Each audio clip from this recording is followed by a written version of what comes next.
All right. The next mimer has a little bit of background to it, and it's kind of fun because it's a lot more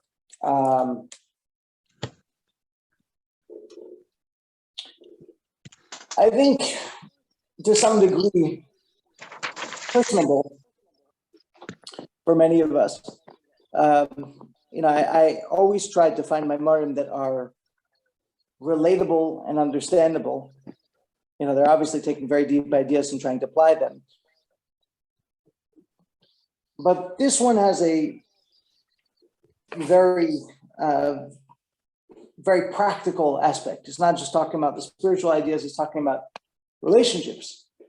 So the first thing I want to do today is kind of flip things a little bit and talk a little bit about relationships and a little bit of the background over here. And then I want to ask anybody who would like to chime in to talk about what they think the essential elements of relationships are.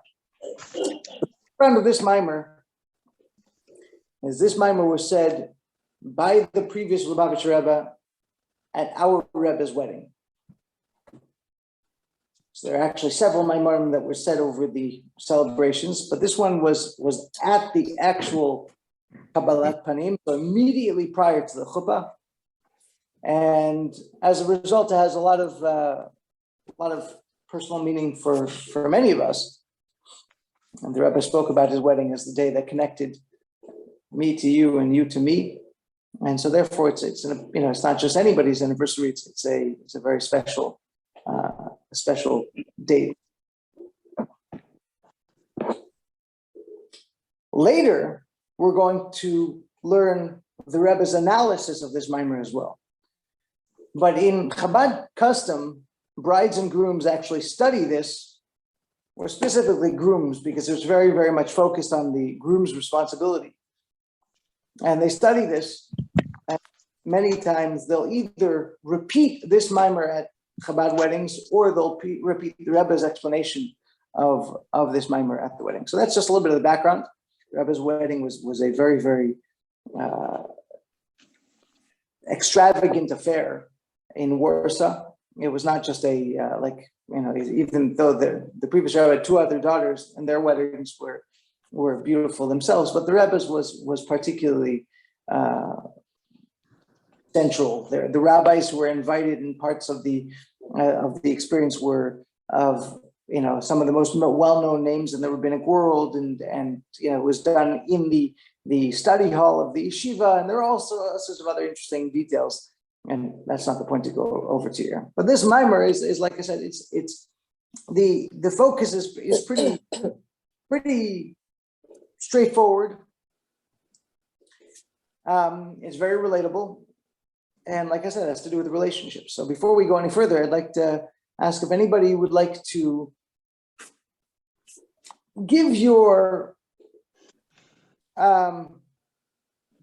advice, or what do you believe is the essence of a relationship? Trust. Excellent. And I think that's phenomenal to be able to point on that, because the fact is that trust is one of those things that when it's broken, it's basically over. Once trust has been broken, it's almost impossible to rebuild. And it's just a really, really fascinating thing in and of itself. There's always going to be a little question. All right, maybe everything's perfect or seems perfect, but this happened once before. So the question is what? So trust is absolutely one of those critical elements. So you're absolutely right. Anybody else? Understanding. And understanding, of course, goes along with communication, right? Yep. We're be able to understand what the other person is thinking, is feeling. Okay, and we had somebody else. Go ahead. Well, there's different degrees of affection as well. Okay, clarify. Well, if it's your significant other or someone you want to marry, it's love. If it's a friend, you have an affection for them. They would not be your friend if you did not have positive feelings about them. Excellent, excellent. Okay. Mrs. Resnick, go ahead. I think everyone needs to be on the same page. Both, in other words, the man and the woman have to be on the same page and have the same goals in their life. Excellent, excellent, excellent, excellent points. Whenever I'm giving pre-marriage counseling, and that's one of the things that I always point out. If you've got different direction that you're going, you might be in love right now, but reality is going to pull you apart because there's no way for you to be able to continue. So yeah, you have to be able to have the same focus and work on the same page. Absolutely. Anybody else? Mutual respect. Mutual respect. You know, I say that respect and trust are probably the essence of every relationship, and I think the two of them are, really come hand in hand. If there is no respect, then the relation cannot last. On the other hand, No respect. Find sometimes when people are talking that there is condescension in the way one person talks to the other. And that's a very dangerous sign. That's correct. Very, very dangerous. I was speaking for a group of shluchim actually in Florida, and one of the rabbis asked me about, we were talking about counseling, marriage counseling, and one of the rabbis asked me about this particular area. He said this couple has been struggling in their marriage for many, many years. I said, where is the area of respect that they can get to? Where's that mutual area? He said, I don't think they have any respect for each other. I said, then what are you trying to build? He said, what do you mean? He said, I want to save their marriage. I said, there's nothing to save. They can continue living together in disharmony. But if they don't have any respect for each other, then there's really nothing there. And that's it. There's another level also. There's another level also, Rabbi. I think it's also the spiritual level that a person is on, what kind of madrega they're on, and the component of, where their cultural background, what their religion is, it has to do with a person's connection with their partner regarding where they come from. If somebody marries somebody else, they may not have something in common with that person based on a spiritual level or a cultural level. And I'm not quite sure where you're going on this. Continue a little bit. For example, the Torah, for example, plays a very important part in our lives. To be able to communicate with your partner about Torah issues. It's I guess it would be under understanding. In a dot, it might be under dot. But it's a level. It's a level that goes beyond. Just a level of basic understanding or basic love or basic, emotion. It's something that has. Yeah, I think what you're referring to is probably the idea of the inner goals that we mentioned before. Right. That have to be on the same page and driving at the same. That doesn't mean you have to be on the same spiritual level. One can be on one spiritual level and the other one on another one. The question is whether they're willing to respect each other's goals, respect each other's drive. Well, there's a meeting of the minds. In other words, it develops where they develop a meeting of the minds. That's correct. That's very, very, very, very, very correct. And so these are all absolutely, essential parts of them. And Susan, you've got something else you'd like to add? One more thing. All of these discussion has to happen before the marriage. 100%. 100%. Yeah, that's the reason why, of course, the Jewish dating system is the way it is. Where you're basically working on the intellectual sides before you're working on the physical, whereas in the world, of course, is basically number one is physical, and then once they've been living together and all that kind of thing, several years later, the question is, should we get married? I've never quite understood, how people expect to be able to have long-lasting relationships in that. And that's not to say that it can't work, but obviously the expectations are completely low. And the proof that the expectations are low is the fact that nobody's willing to commit to anything for several years. And so that's quite a to me, it's a very, very backward approach. So yeah, all these things are absolutely critical, and that's they're in the pre-relationship, or excuse me, in the pre-marriage space. Of course, all of these things are the foundation for the future marriage, and that's just the way they work. But the interactions between them are all based on those things, and the interactions themselves need to be understood. And so what we're going to discuss here in this mimer is the interactions between what we refer to as the male and the female. And they don't necessarily mean the physical male and female. They mean a reference point to the idea of the male and the idea of the female. And that is that the male is the giver and the female is the receiver. And of course, when you're talking about intimacy, that's quite obvious why the male is referred to as the giver and why the female is the receiver. That concept is, and just a second, Mr. Resnick, that concept is itself a reflection of a spiritual idea. Go ahead. Yeah, I wanted to say that there should be a difference between your personal relationship in the family and your relationship with Hashem. Yes. This is really talking about interpersonal relationships. We're going to give three different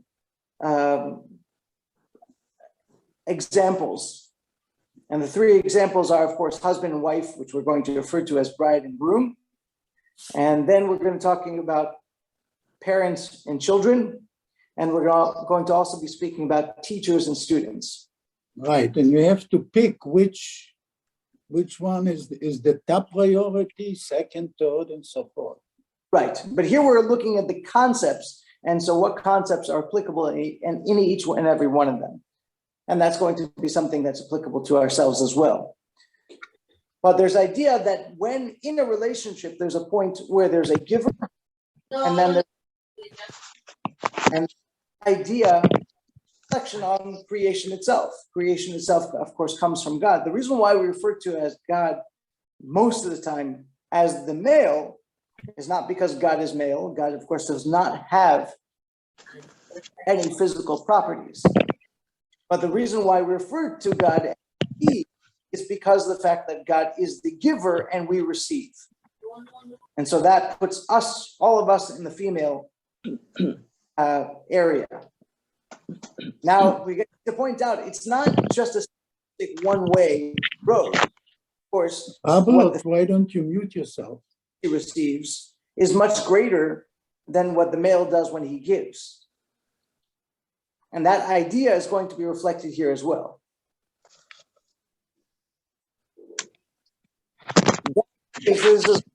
God is also referred to occasionally in the female. So classically, for example, we refer to God as Shechina. Shechina, of course, means the indwelling, but it has the female term with the hey. Shochen, it dwells, but using a female term because of the fact that in certain parts of the relationship, God receives from us. But that's really a side point, and just to be able to understand that concept. And it's again something that really people nowadays have mixed up. And they say, because of the patriarchy, God's described as male, and so therefore we should refer to God as whatever it is. That's simply not true. The reason why we refer to God drinking my coffee right now. Giving aspect, and there are occasions where we refer to God in the female because of the receiving aspect. It all depends on what area of this we're referring to. God, of course, is completely beyond both of them, and so therefore they really have no essential description itself. It's just a matter of how we describe the relationship.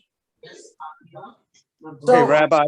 somebody is talking in the background. They don't know how to mute themselves. Could you help us? Because it's an issue, okay? Yes, at this point, I'm going to mute everybody, and we're going to, anybody wants to add in, please do so via, just, unmute yourself first.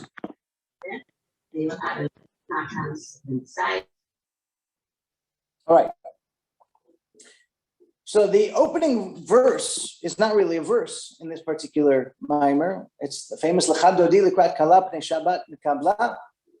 Come, my beloved, to greet the bride, we shall greet the face of Shabbat.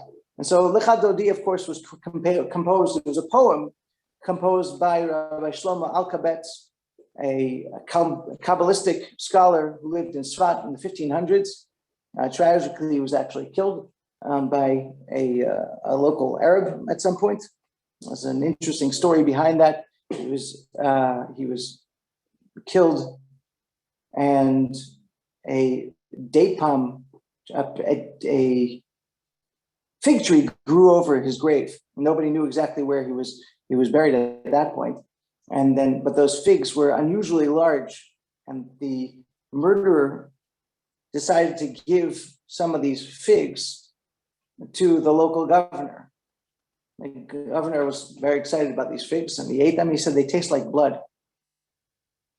And he called the Arab in, and he confronted him. He said these figs taste like blood. At that point, the Arab kind of started stammering and eventually admitted that he had killed Rabbi Alkabetz. That's just a completely side historical story. Lecha Dodi, of course, even though it's a Kabbalistic work, was almost immediately accepted across the entire, all the streams of Judaism. And of course, as a poetic work, it's not just his own poetry, but he's very much leaning on Talmudic sources and sources from the Tanakh in order to be able to write it. And that's actually where Lecha Dodi Likrat Kala Pnei Shabbat Nekabla comes from, as we're going to see in this first chapter. We're going to see some of the sources. We'll quote the sources as to where this particular phrase comes from. It's actually a Talmudic statement.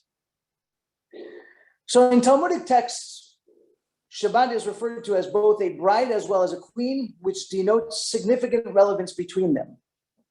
Are you Not talking only about is a the first statement, the first sentence right now? Yes. Thank you. Yes. So let's go into the text. So not only is a bride given the royal term queen, but her groom is likewise called a king. So anytime you have an interplay between certain concepts, it doesn't just, it's not just figurative. It means that there are similar ideas behind them. And so the Rebbe says, in order to be able to explore these terms, we must examine their spiritual counterparts. The highest spiritual world is called Atzilut, as we've learned before. It has 6 emotional attributes known as Ze'er Anpin, which is referred to as Za.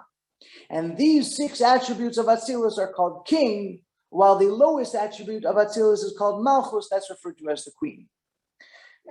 Practically speaking, Za and Malchut. Za means Ze'er Anpin, which means lower face or smaller faces, so to speak. And that is a reference to the male aspect of creation. And the reason why it's the male aspect of creation is that males are very, very specific. Males are typically, they have a direct way of doing things, and when they're involved with one thing, they're not involved with other things. And so therefore, the 6 attributes, which are Chesed, Givura, Tiferet, Netzach, Hod, and Yesod, all 6 of those, as they are by themselves individually, are very, very male in their orient. There's one thing or the other. It's either Chesed or Givura. Things are reflected in that particular way. The diametric opposite of this is Malchut. Malchut means royalty. Royalty doesn't have a particular flavor. There's nothing specific that makes somebody royalty. And they are a culmination of everything else. And as we're going to see in the Mimer later, when we speak about the concept of femininity, and that's going to be explained by the Rebbe in his Mimer later, but just to give a little bit of a background, we're going to see that Malchut, in its reflection into femininity, is similar because Malchut is a combination of all of these attributes, the same way a female is able to associate all elements of our life together. Males are typically one or the other, they're on or they're off. Women are far more complex. It's never specifically one thing or the other. It's very, very, very hard to get down to specifics. And that's coming from her spiritual root that she is royalty, she is Malchut. The Zohar tells us, continuing in the text, that a king without a queen is neither a king nor is he great. In other words, the unification of the male and female counterparts is crucial to their creation.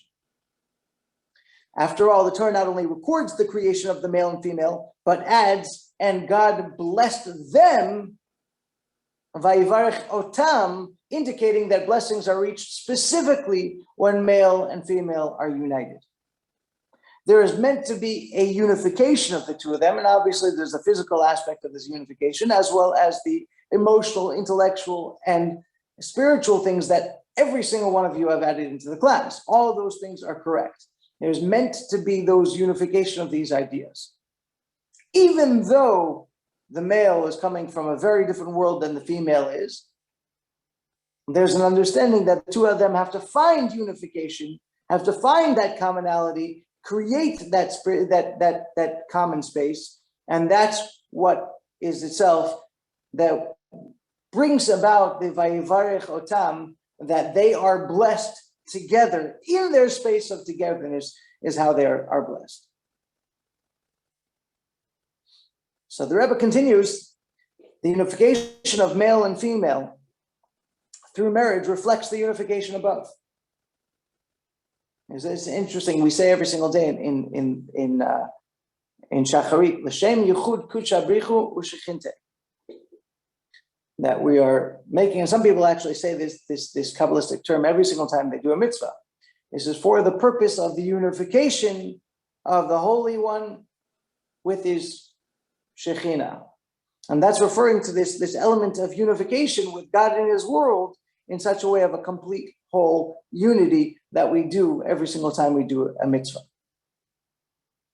And this is similar to the unification of the male and female. For that reason, it is incumbent upon us to rejoice at a wedding. And now going back to the idea of Shabbos, in essence, Shabbat is the time when God and the Jewish people become united. Therefore, we rejoice as Shabbat begins, just as we rejoice at a wedding. And just as the bride is the source of heavenly or spiritual blessings in a marriage, so too Shabbat is the source of both earthly and spiritual blessings to those on earth. So we see this linkage between several different ideas together, and we're going to explore each one of those.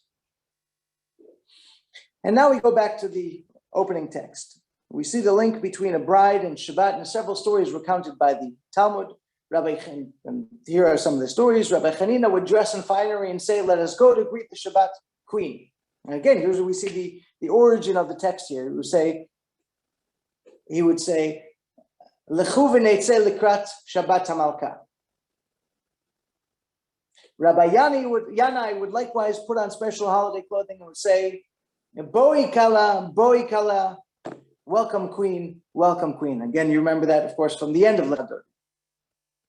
And we likewise find noted in the Zohar that one should prepare for Shabbat with finery, foods, and couches and pillows as one would prepare a bridal canopy for the bride.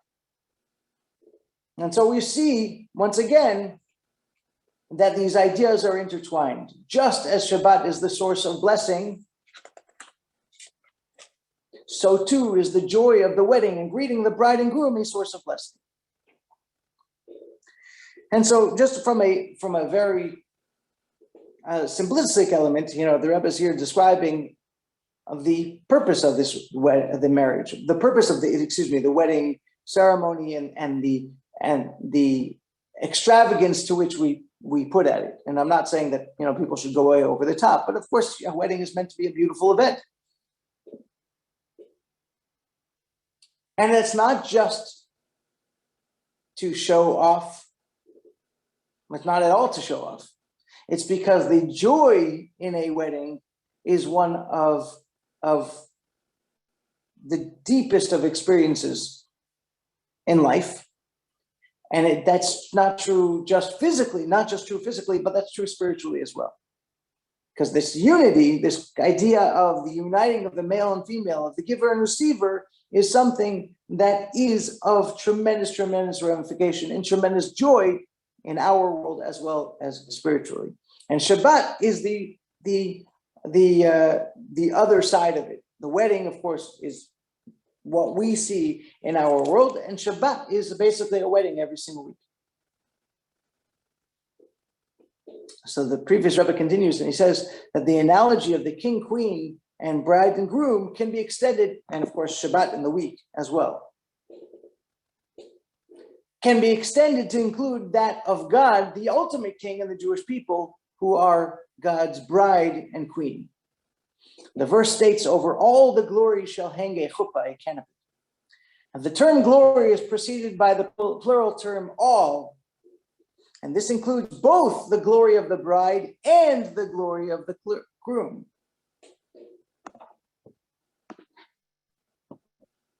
Sorry, hang on just a moment.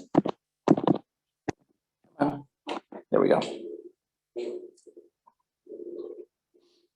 So this includes both the glory of the bride and the glory of the groom. Glory itself is what we refer to as a makif experience. Okay, makif means, as we explained here, an experiential state. Makif means encompassing it beyond oneself. Glory is not something that you can specifically reference within a particular aspect of somebody. When you talk about an experience as a glorious experience, you can't focus on one particular aspect. It's beyond. And so that's the reason why the term glory is experiential state. It denotes the love that the groom has for his bride and vice versa. The canopy that surrounds them represents an encompassing energy that is higher than both of them. It totally surrounds them and unites them as one. It brings them into this space of commonality. It brings them into a space of togetherness and unity. And now the Rebbe explains why we do what we do at a wedding. At a wedding celebration, we physically enact this exhaustive spiritual process. First, the crowd comes to greet the groom. Afterwards, they accompany the groom to greet his bride. And the groom then covers the bride with a veil, and then both proceed to meet under the chuppah. And that's the process. The meaning of this process is, before a recipient of any kind can be influenced, that person must be elevated to the vicinity of the giver. In other words, the giver must reach out to the external aspect of the recipient. The recipient then becomes elevated to the giver's domain. At that point, the receiver is able to incorporate the revelations of the giver in an internal and permanent fashion. And so this idea of how the relationship is extended and how we create and foster the relationship is going to be very much the theme of this mimer. So just because we have the idea in its spiritual state doesn't mean that the idea is just true in a spiritual world. We enact that in the wedding ceremony, and that's meant to be a driver and a reminder to the husband and wife what their roles are in the relationship itself, where they're supposed to, and that's not just in their relationship between themselves, but that's also with regards to how they will work with their children, And in fact, of course, it has to do with any circumstance in which one is trying to have a relationship with somebody else, where somebody has the ability, that the first step is for the giver to be able to meet the receiver in their space. And then to bring the receiver to their own space. And this process is something that is, like we said, the process that's enacted at the actual wedding, but it's, as we're going to see in the rest of the mimer, it is very much a spiritual experience that we can apply into our lives every single day.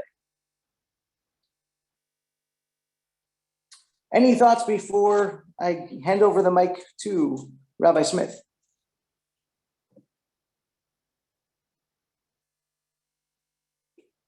All good. Okay. Thank Wish you you, a wonderful Rabbi. day, Bez Hashem. Thank you, Rabbi. Stay safe, Rabbi. Thank you. Absolutely a pleasure.